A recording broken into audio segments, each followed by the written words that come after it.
Olá, bom dia, tudo bem com você, meu querido e minha querida? Iniciando aqui nosso projeto 626, mais uma manhã, nosso encontro matinal para aquele papo, né, aquele bate-papo informal, aquele bate-papo gostoso, a troca de ideias, troca de energias, tá bom? Neto, bom dia para você, Gleide, bom dia também. Bem, nós sempre estamos aqui trazendo essa para a discussão, trazendo para a troca de energias algumas questões importantes do nosso dia a dia, não é?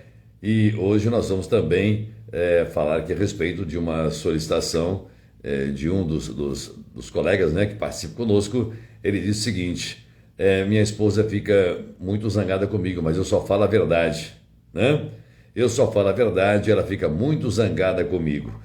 O que será que há por trás disso? Vamos entender na live de hoje, tá bom? Xavi, bom dia também, meu querido. Aline, bom dia. Franca, também muito bom dia. Bem-vindo, bem-vindas. Muito bem. Minha esposa fica zangada comigo, mas eu só falo a verdade.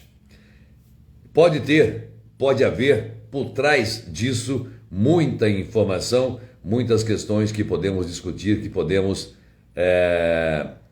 estabelecer parâmetros, não é? De um tipo de comunicação, possivelmente, não sei exatamente o que se passa com este casal, não sei exatamente qual é a realidade, não sei exatamente quais são as palavras, quais são os contextos, as situações em que isso vem acontecendo, mas nós podemos, pela experiência e pela forma até de se dirigir a mim, podemos entender que é um problema de comunicação.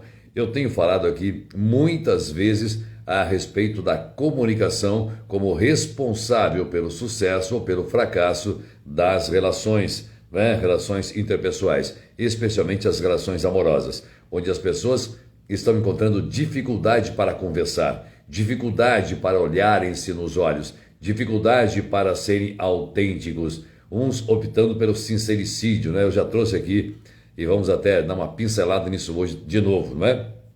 Porque a comunicação hoje tornou-se fria, ela tornou-se distante, nós nos valemos de aplicativos, nos valemos de WhatsApp, dentro de casas estamos nos comunicando com WhatsApp, com bilhetinhos e assim por diante, não é?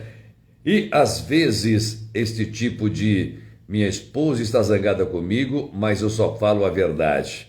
Bem, por trás dessa verdade, já abrimos aqui um parênteses então, não é? O que é verdade? Meu querido, a sua verdade, a verdade dela ou o fato em si? Nós podemos discutir isso, não é? Porque eu não vou ser idiota aqui dizer que a democracia é relativa, que eu não sou trouxa, né? Nem babaca, mas eu posso dizer que a verdade, ela pode ter percepções distintas dependendo do contexto, dependendo do sentimento, do momento em que aquilo acontece, não é? Ela não é relativa, o fato é um fato, não é? Fato é fato e ponto final, nós não podemos discutir isso. Só falo a verdade e ela se zanga comigo o tempo todo. Bem, outra questão importante para refletirmos o problema não está nas coisas que nós falamos, ou o problema não está naquilo que eu falo, mas em como eu falo aquilo. Vou repetir para que você grave bem isso. O problema não está naquilo que eu falo, mas em como eu falo aquilo. Aí que vem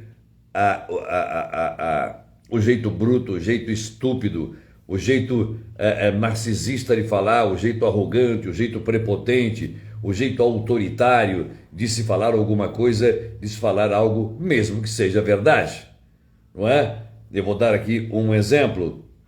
Você faz um pedido para o garçom, está no restaurante e você pede lá, por exemplo, eu quero um prato, arroz, feijão, uma salada, eu quero uma farofa e quero uma carne, não é?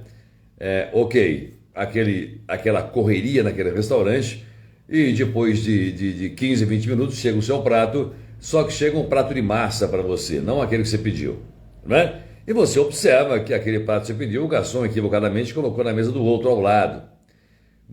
o correto, qual seria a forma correta de se comunicar? E como é que geralmente as pessoas se comunicam? Ei, garçom, caralho, pô, não foi isso que eu pedi, porra, não tá bem chegando aqui, mas não é isso que eu quero, tá atrapalhado, não sei o quê. Já vem com agressividade.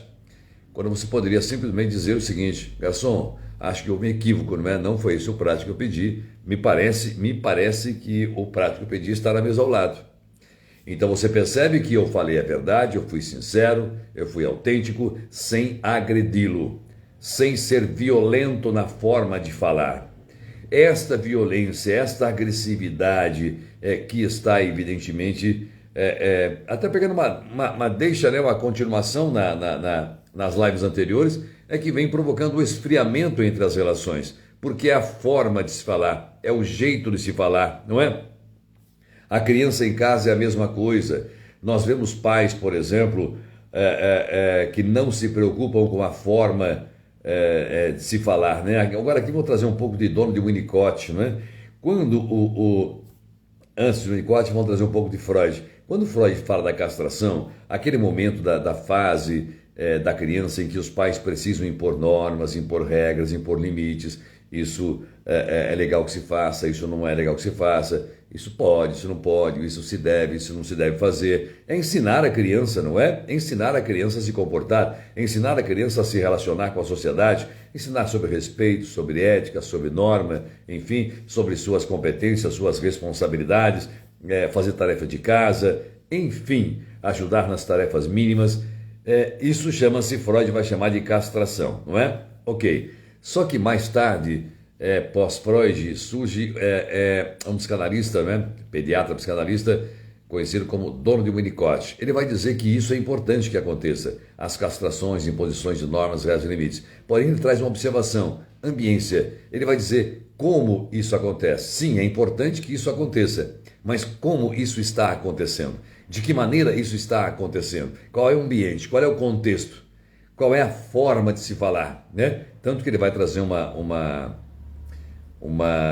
frase interessante, né? Um pensamento interessante, um conceito importante. Ele vai falar: mãe suficientemente boa, num seio suficientemente bom, num ambiente suficientemente bom. Então, quando ele traz a ambiência, ele está dizendo exatamente aquilo que estamos conversando hoje, não é? O problema não está naquilo que eu falo, mas em como eu falo aquilo. A criança, por exemplo... Vamos retomar aqui um exemplo que eu sempre trago para explicar que a mesma coisa pode ser dita de formas diferentes. Exemplo, uma mãe ama o seu filho, ambas. Vou dar o exemplo de duas mães referindo-se ao mesmo caso, à mesma situação, para que entendamos então que o problema não está naquilo que eu falo, mas em como eu falo aquilo. Ambas amam o seu filho, ambas preocupam-se com sua saúde, ambos preocupam-se com seu bem-estar, ambas preocupam-se com seu futuro. No entanto, a primeira mãe fala assim: não vai tomar sorvete antes do almoço. Percebam a construção dessa frase, e nem precisa ser agressiva. Não vai tomar sorvete antes do almoço. Essa é a mãe 1. O que há de errado no pensamento da mãe? Nada. O que há de estruturalmente falando de que não tem nexo, não tem sentido? Nada, porque afinal de contas o ideal é que primeiro a refeição, depois a sobremesa, depois o sorvete. Não é verdade? Não vai tomar sorvete antes da refeição. Muito bem, cria-se aqui um grande problema de relação com a comida para a criança. Porque não vai tomar sorvete antes da refeição. A refeição passa a ser algo obrigatório, uma espécie de punição, uma espécie de purgatório, uma espécie de calvário, algum lugar pela qual ele tem que passar para conseguir realmente aquilo que ele quer. A mãe 2 vai dizer: depois do almoço tem sorvete, mamãe comprou sorvete, depois do almoço tem sorvete. Você percebe que são duas formas diferentes de se falar a mesma coisa. Duas formas distintas para transmitir o mesmo recado, a mesma mensagem, o mesmo objetivo, só que com formas distintas de comunicação. Então o problema realmente, meu querido e minha querida, na maioria das vezes não está naquilo que eu estou falando para este parceiro, para esta parceira, para meu amigo, para minha amiga, mas na forma, no jeito que estou falando, na agressividade, na arrogância, na prepotência, no autoritarismo, no jeito imponente de falar, no jeito narcisista de falar, no jeito egoísta de se expressar em relação às situações que ali estão apresentadas. Por exemplo, o policial, há várias formas, aqui não vai nenhuma crítica, claro que os policiais, todos eles, eu os defendo com unhas e dentes do seu trabalho, evidentemente, não é? Mas há policiais que fazem abordagens de uma forma mais educada, digamos, e outros com mais violência. É claro que ali temos que entender o contexto e tal, assim como há cidadãos que se deixam serem abordados, o que é natural para os policiais, e outros se revoltam.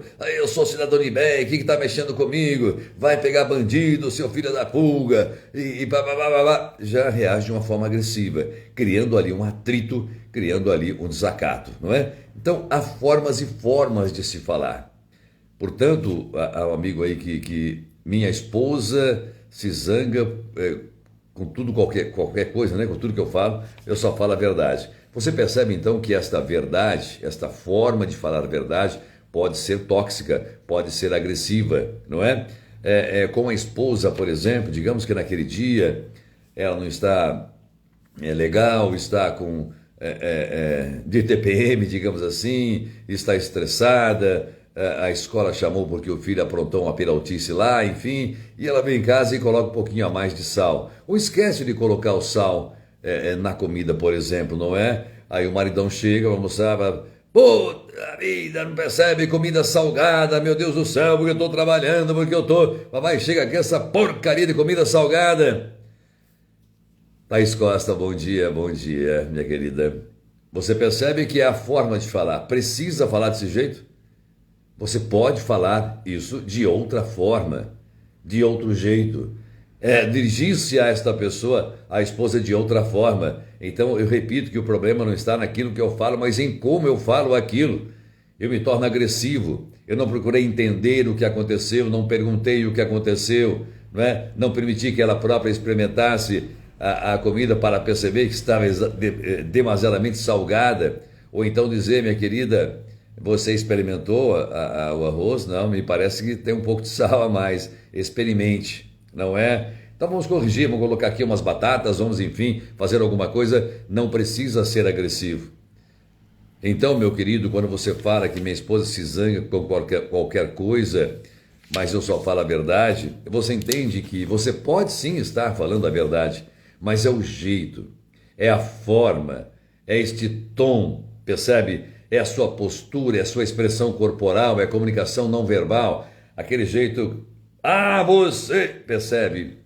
Torna-se uma ameaça, torna-se não uma pergunta, mas uma espécie de inquisição, uma espécie de imposição, uma espécie de tentativa de encurralar, não é? E aí, claro que a pessoa vai se zangar, é óbvio que o outro vai ficar zangado.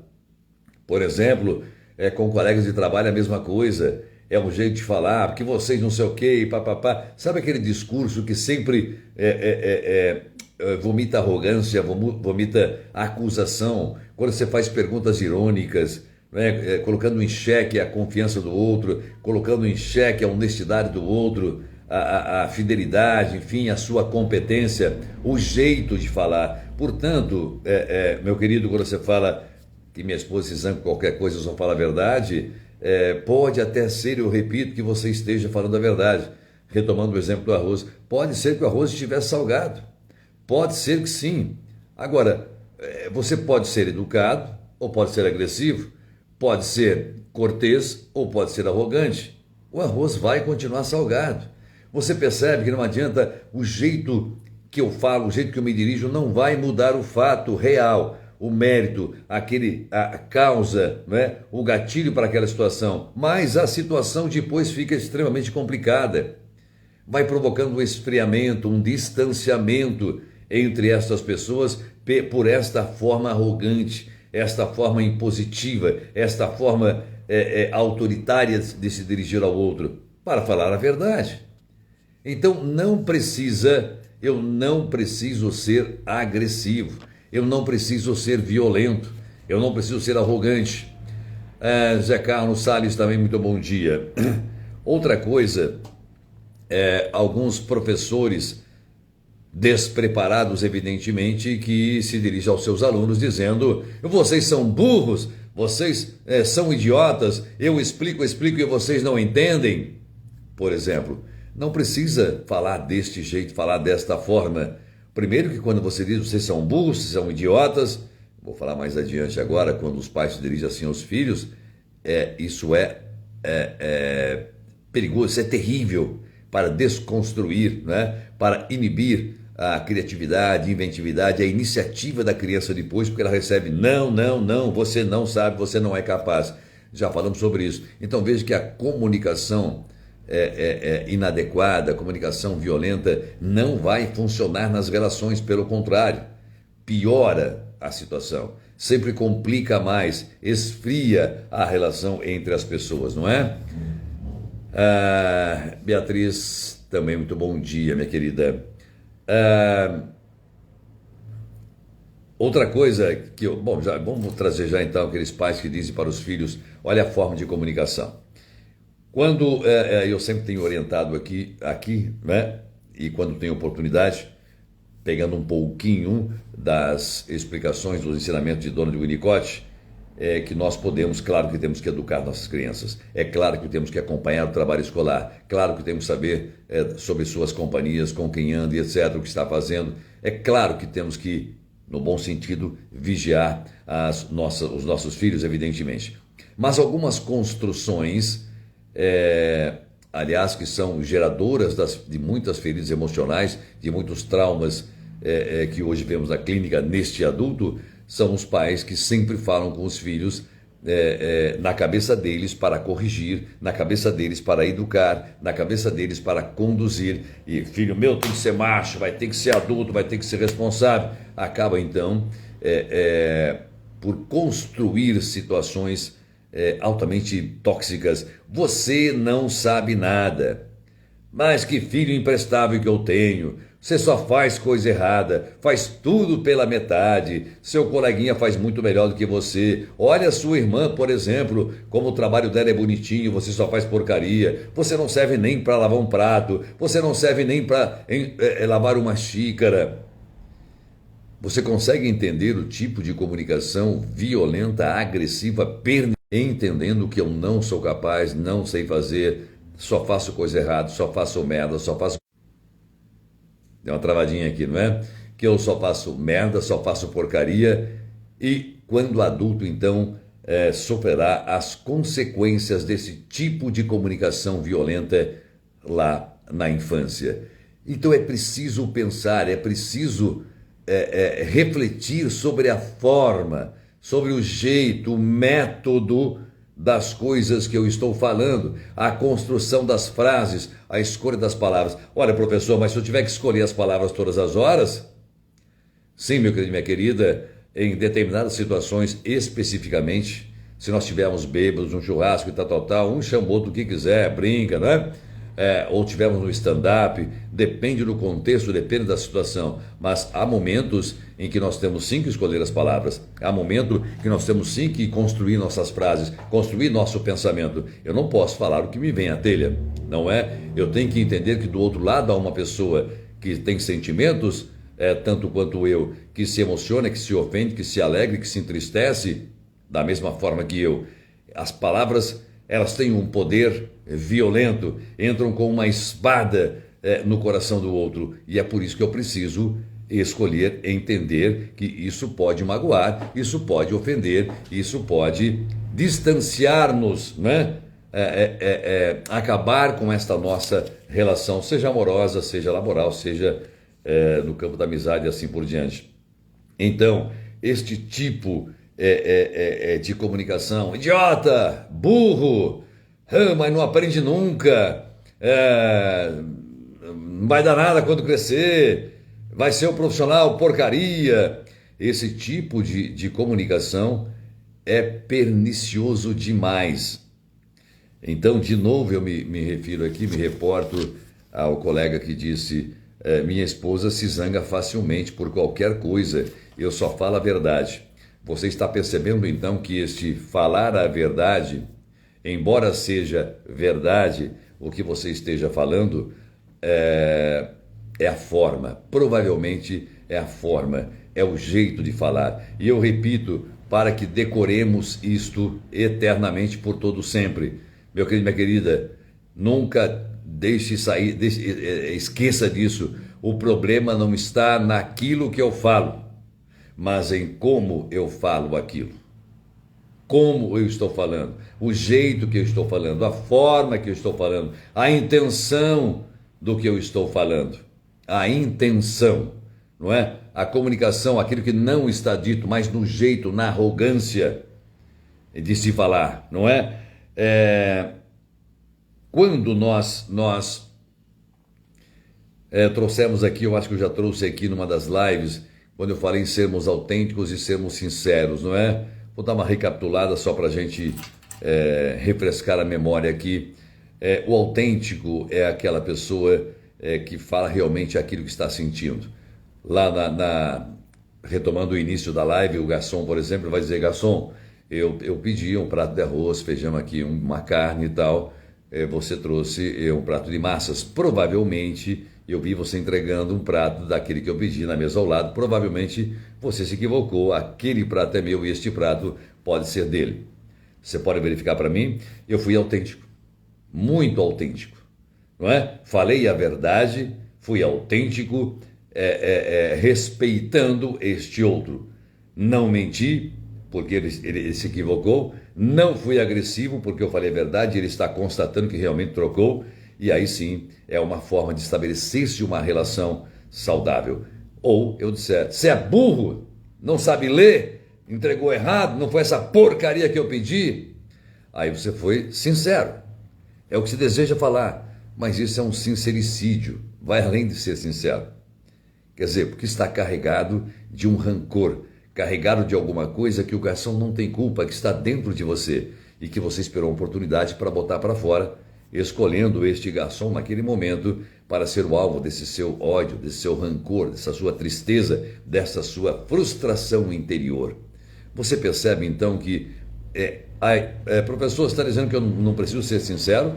Sim, nós temos que ser sinceros, mas sempre com atenção para não cometermos o sincericídio, que é aquele onde o meu sentimento recalcado, ou aquelas angústias, aquela coisa ruim que está dentro de mim, saia, que eu vomite isso no momento inadequado, para pessoas que não merecem ouvir, para pessoas que nada têm a ver com aquela lama, aquele limbo que está dentro de mim, e é só esperando uma oportunidade para vomitar noutra pessoa, porque eu próprio não consigo lidar com esta minha questão. Eu não estou em análise pessoal, eu não estou fazendo acompanhamento, uma psicoterapia, e por isso eu não consigo trabalhar com este conteúdo meu, e quando surge uma oportunidade como esta, eu acabo vomitando noutra pessoa com a comunicação que chamamos de comunicação violenta, uma comunicação agressiva, não é? Que denota, que revela uma pessoa arrogante, autoritária, egoísta, e que no fundo é uma pessoa absolutamente insegura, com baixa autoestima, que precisa se firmar, que precisa se autoafirmar diante do outro, mostrando que eu sou o bambambam, que eu sou poderoso, que eu sei tudo e que eu posso tudo, e que controlo a situação e as pessoas ao meu redor. Uma pessoa fraca, trata-se de uma insegurança. Não precisamos gritar, não precisamos esbravejar, não precisamos conversar com o dedo em riste, não precisamos ser agressivos na comunicação. Temos que ser verdadeiros? Sim. Temos que ser sinceros? Sim. Temos que falar a verdade? Sim. Se bem que a verdade, repito, não é o factual, é o fato, ok? O que muitos bradam como verdade, eles acreditam por outras questões. O fato em si é que deve ser observado como a verdade, é o fato em si. Não o que eu penso, a maneira que eu vejo aquilo e imagino que aquilo seja verdade. Então eu vou sim combater, eu vou sim contra-atacar, eu vou argumentar para defender a verdade, evidentemente. Mas há formas de se fazer isso. Há jeito para isso, há um tato para isso, há um respeito para isso. Nós temos que fazer então um movimento empático. A forma que eu estou falando, o jeito que eu estou falando, será que eu suportaria se o outro estivesse se dirigindo a mim desse jeito?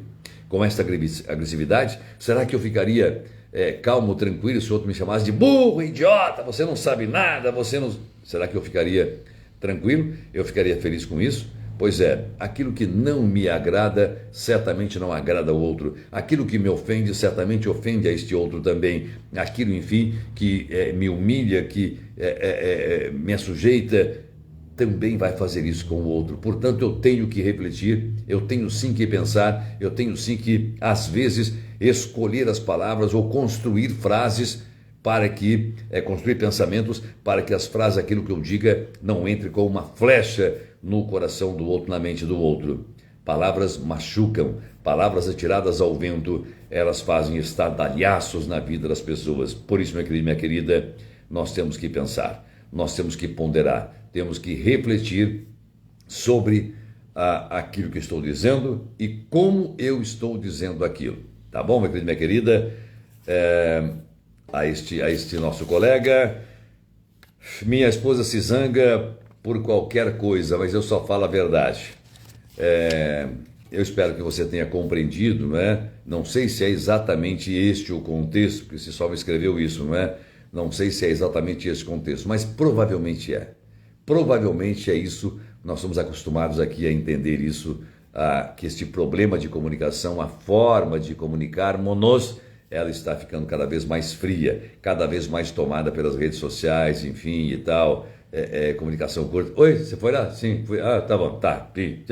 Não tem mais aquele bate-papo, porque o tempo todo é o celular na mão, não é? É o celular, tem compromisso, eu tenho que ir, tenho que ir para cá. O tempo todo, nossa atenção está voltada para o celular. Tá bom, meu querido, minha querida? Vamos pensar nisso, tá ok? A forma, o jeito que estou falando das coisas.